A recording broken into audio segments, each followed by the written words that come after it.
ലേവ്യർ അധ്യായം 22. ബലിവസ്തു ഭോജനം. കർത്താവ് മോശയോട് കൽപ്പിച്ചു, ഇസ്രായേൽ ജനം എനിക്ക് സമർപ്പിക്കുന്ന വിശുദ്ധ വസ്തുക്കളെ ആദരപൂർവ്വം സമീപിക്കുകയും അങ്ങനെ എൻ്റെ പരിശുദ്ധ നാമത്തെ അശുദ്ധമാക്കാതിരിക്കുകയും ചെയ്യുവിൻ എന്ന് അഹ്റോനോടും സന്തതികളോടും പറയുക. ഞാനാണ് കർത്താവ്. നിങ്ങളുടെ സന്തതി പരമ്പരകളിൽ ആരെങ്കിലും അശുദ്ധനായിരിക്കെ ഇസ്രായേൽക്കാർ കർത്താവിന് സമർപ്പിച്ച വിശുദ്ധ വസ്തുക്കളെ സമീപിച്ചാൽ അവൻ എൻ്റെ സന്നിധിയിൽ നിന്ന് വിച്ഛേദിക്കപ്പെടും. ഞാനാണ് കർത്താവ്. അഹ്റോൻ്റെ വംശത്തിൽപ്പെട്ട ആരെങ്കിലും കുഷ്ഠരോഗിയോ സ്രാവക്കാരനോ ആണെങ്കിൽ അവൻ ശുദ്ധനാകുന്നതുവരെ വിശുദ്ധ വസ്തുക്കൾ ഭക്ഷിക്കരുത്. ബീജസ്രാവമുള്ളവനും മരിച്ചവനെയോ ഇഴജന്തുവിനെയോ മനുഷ്യനിലുള്ള ഏതെങ്കിലും മാലിന്യത്തെയോ സ്പർശിച്ച് അശുദ്ധനായവനും വൈകുന്നേരം വരെ അശുദ്ധനായിരിക്കും. സ്നാനം ചെയ്തല്ലാതെ അവൻ വിശുദ്ധ വസ്തുക്കൾ ഭക്ഷിക്കരുത്. സൂര്യൻ അസ്തമിക്കുമ്പോൾ അവൻ ശുദ്ധിയുള്ളവനായിരിക്കും. അതിനുശേഷം അവന് വിശുദ്ധ വസ്തുക്കൾ ഭക്ഷിക്കാം. എന്തെന്നാൽ അത് അവൻ്റെ ഭക്ഷണമാണ്. ചത്തതോ കാട്ടുമൃഗങ്ങൾ കൊന്നതോ ആയ ഒരു മൃഗത്തെയും ഭക്ഷിച്ച് അവർ മാലിന്യമേൽക്കരുത്. ഞാനാണ് കർത്താവ്. പാപം ചെയ്യാതിരിക്കുന്നതിനും വിശുദ്ധ വസ്തുക്കളെ അശുദ്ധമാക്കി മരിക്കാതിരിക്കുന്നതിനുമായി അവർ എൻ്റെ കൽപ്പന അനുസരിക്കണം. കർത്താവായ ഞാനാണ് അവരെ വിശുദ്ധീകരിക്കുന്നത്. അന്യർ ആരും വിശുദ്ധ വസ്തുക്കൾ ഭക്ഷിക്കരുത്. പുരോഹിതൻ്റെ അടുക്കൽ വന്ന് വസിക്കുന്നവനോ കൂലിവേലക്കാരനോ അത് ഭക്ഷിക്കരുത്. എന്നാൽ പുരോഹിതൻ വിലയ്ക്ക് വാങ്ങുകയോ അവൻ്റെ ഭവനത്തിൽ ജനിക്കുകയോ ചെയ്ത അടിമകൾക്ക് അത് ഭക്ഷിക്കാം. പുരോഹിതൻ്റെ മകൾ പുരോഹിതേതര കുടുംബത്തിൽ വിവാഹിതയായാൽ അവൾ വിശുദ്ധ വസ്തുക്കൾ ഭക്ഷിച്ചുകൂടാ. എന്നാൽ പുരോഹിതൻ്റെ മകൾ വിധവയോ ഉപേക്ഷിക്കപ്പെട്ടവളോ ആയി സന്തതികളില്ലാതെ യൗവനത്തിലെന്ന പോലെ പിതൃഭവനത്തിലേക്ക് തിരിച്ചു വരികയാണെങ്കിൽ പിതാവിൻ്റെ ഓഹരി അവൾക്ക് ഭക്ഷിക്കാം. അന്യർ അത് ഭക്ഷിച്ചുകൂടാ.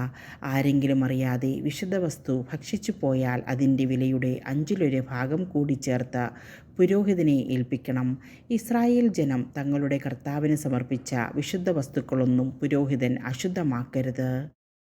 വിശുദ്ധ വസ്തുക്കൾ ഭക്ഷിച്ച് തങ്ങളുടെ മേൽ അകൃത്യത്തിൻ്റെ കുറ്റം വരുത്തി വയ്ക്കരുത്. എന്തെന്നാൽ കർത്താവായ ഞാനാണ് അവയെ വിശുദ്ധീകരിക്കുന്നത്.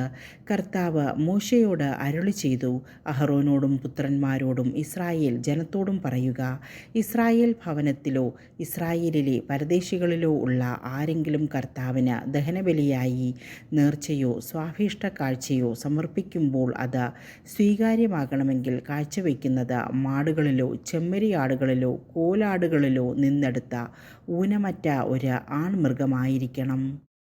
ന്യൂനതയുള്ള ഒന്നിനെയും കാഴ്ചവെക്കരുത്. അത് സ്വീകാര്യമാകുകയില്ല. ആരെങ്കിലും കർത്താവിന് നേർച്ചയും സ്വാഭീഷ്ട കാഴ്ചയും സമാധാന ബലിയായി അർപ്പിക്കുമ്പോൾ അത് സ്വീകാര്യമാകണമെങ്കിൽ കാലിക്കൂട്ടത്തിലോ ആട്ടിൻകൂട്ടത്തിലോ നിന്നെടുത്ത ഊനമറ്റ മൃഗത്തെ കാഴ്ചവെക്കണം. അതിന് ഒരു ന്യൂനതയും ഉണ്ടായിരിക്കരുത്. അന്ധതയുള്ളതോ അംഗഭംഗം സംഭവിച്ചതോ മുടന്തുള്ളതോ എന്തെങ്കിലും വ്രണമോ തടിപ്പോ പുഴുക്കടിയോ ഉള്ളതോ ആയ ഒന്നിനെയും കർത്താവിന് സമർപ്പിക്കരുത്. ഇവയെ കർത്താവിൻ്റെ ബലിപീഠത്തിൽ ദഹനബലിയായി അർപ്പിക്കരുത്. അവയവങ്ങളിൽ എന്തെങ്കിലും കുറവോ കൂടുതലോ ഉള്ള കാളയെയോ ആടിനെയോ സ്വാഭീഷ്ട കാഴ്ചയായി അർപ്പിക്കാം. എന്നാൽ നേർച്ചയായി അത് സ്വീകാര്യമല്ല. വൃഷണങ്ങൾ ഉടച്ചതോ ചതച്ചതോ എടുത്തു കളഞ്ഞതോ മുറിച്ചതോ ആയ മൃഗത്തെ നിങ്ങളുടെ ദേശത്ത് വെച്ച് കർത്താവിന് കാഴ്ചവെക്കരുത്. വിദേശികളിൽ നിന്ന് നിങ്ങൾക്ക് കിട്ടിയ ഇത്തരം ഒരു മൃഗത്തെയും നിങ്ങളുടെ ദൈവത്തിന് ഭോജനബലിയായി അർപ്പിക്കരുത്.